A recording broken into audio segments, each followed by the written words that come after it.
Welcome back to my channel, guys. Welcome back. So today's video I'll be giving you some quick updates about the situation unfolding in Israel at the moment. So the Israeli cabinet, they are now severely divided over death of more hostages. It is so bad right now that Benjamin Netanyahu, he had to come out from his bubble and make a statement on camera. This is how severe it is. This is how urgent the matter is. Now, Defense Minister Yoav Gallant, he called Benjamin Netanyahu for a softer stance on deal and also on negotiation with Hamas after what happened in Israel. As we know, 6 of them lost their lives at the hand of IDF. Of course, the finance minister, he has a completely different view on all of this, and this is him.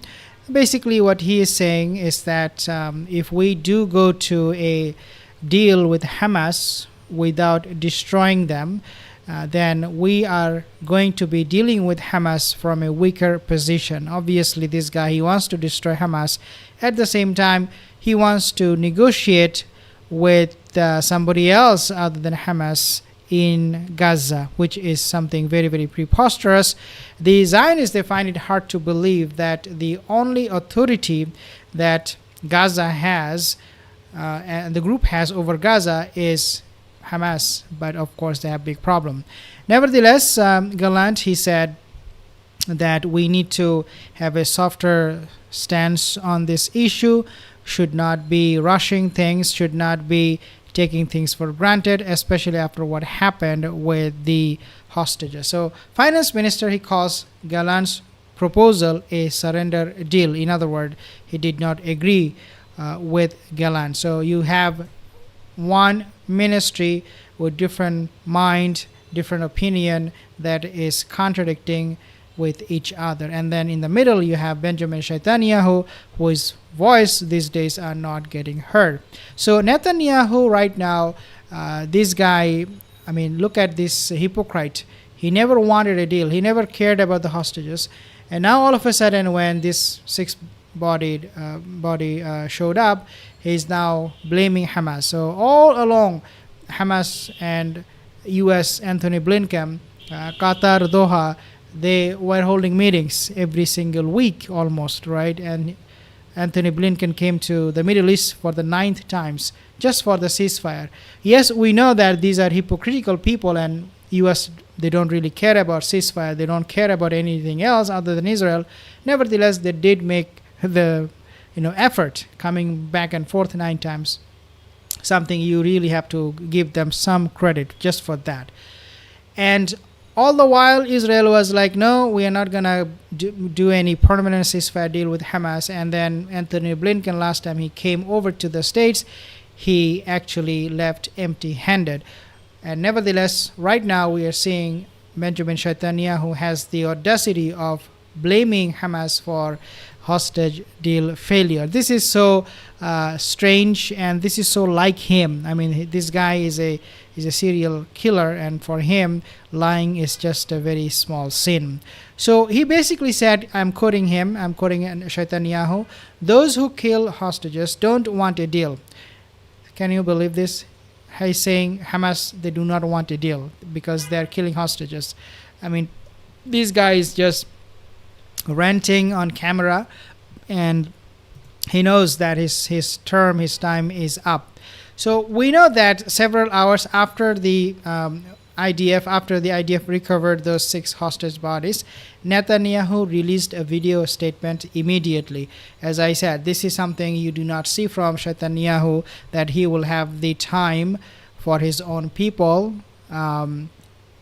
to give a statement on camera. He doesn't care about them, number one. Number two, he doesn't have time. He doesn't even want to discuss. He doesn't want to see the victims' families and all that. But now, this time, it is completely different. He's coming out and making a video statement. Now, Hamas has repeatedly refused the hostage deals despite Israel's willingness to negotiate, quote unquote. And this is what Again, Netanyahu, he said that Hamas repeatedly refused the hostage deals despite Israel's willingness. What kind of willingness is talking about, we do not know at this moment, but if we find out, we will share with you. This is absolutely ridiculous. So the Hostages and Missing Families Forum blamed Netanyahu for torpedoing hostage deal. You don't have to go too far. You do not have to Google anything. You just hear what these families they are talking, what they are saying, who they are accusing. And this family forum, they blamed squarely Netanyahu for not bringing back the hostages and torpedoing the hostage deal. So again, these are all Zionist people. These are all Israelis, right? They are blaming their own government. So why Netanyahu is still blaming Hamas? Again, this guy is possessed. He is not living in reality. So meanwhile, Israeli cabinet, they are having this infighting going on, and this infight, this rift now is in public display. Everybody knows that the country is collapsing, the ministry is collapsing, Netanyahu doesn't have any authority over anybody, and now the fighting between the ministers is quite visible to public eyes. And this is what has been reported in the mainstream media too. So Defense Minister Yoav Gallant urged Security Cabinet to reverse decision and focus on saving hostages. So Gallant is saying that, look, the Philadelphia corridor thing can be, ignored for the time being. Let's bring the hostages, because if the Philadelphia corridor is going ahead according to Israel's plan, which is to attack those people along that border, then of course there will be no negotiation. There's not going to be any hostage deal, because that's what Hamas said we will not accept. So Gallant is saying that let's make it easy. Let's reverse our decision. Let's not go to Philadelphia corridor. Let's bring the hostages, and that's what we should be doing. But then you have their finance minister who is saying exactly the opposite. In fact, Yoav Gallant, he actually called for an immediate meeting. So not that reversing the decision, but also we need to meet. We need to do it right now to review the Philadelphia corridor decision. Again, his appeal is falling into the deaf ear. So Gallant stated the remaining hostages must be brought back home as soon as possible. So he's actually now in a rush. Gallant is not someone who is just saying it for the sake of saying it. He wants this to be done right now. Forget about everything else. Forget about Hamas. Forget about Hezbollah. Forget about everything. Just bring the hostages home. That's what his priority is right now.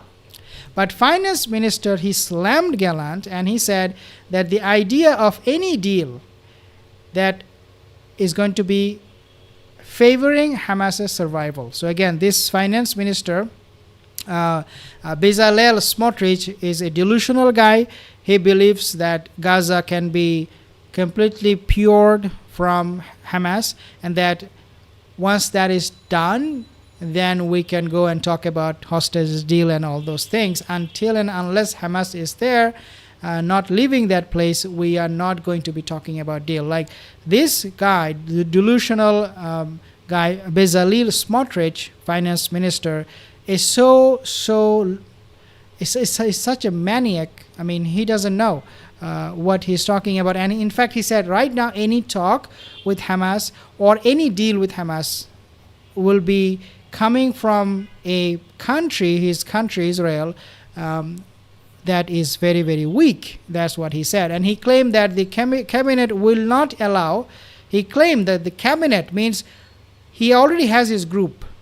So the finance minister, Bezalel, he has his own people in the cabinet who are supporting him, who are rooting for him, and saying that we will not approve any deal, will not allow any deal that compromises Israel's security. So again, very delusional and very, very preposterous. So Smotrich, he insisted that IDF must increase pressure on Hamas until its total destruction, which is absolutely ridiculous, impossible. But again, this is a lunatic. You have a genocidal lunatic who doesn't understand what is actually going on. The war minister, defense minister Yoav Gallant, whatever he is saying right now, he's saying the right thing because he can see the situation on the ground. He is with the IDF forces on the ground, so he knows the reality of it. And this is why he is appealing, he is asking the government to bring the hostages back. But of course, finance minister will not go to the ground. He will not be fighting alongside with the IDF troops. So he will be sitting in the cozy office room of his and then giving orders. So you have different people, different perspectives. But then again, this whole government, they cannot coordinate and they're falling apart. The country is falling apart. Thank you for joining this session. I'll see you in the next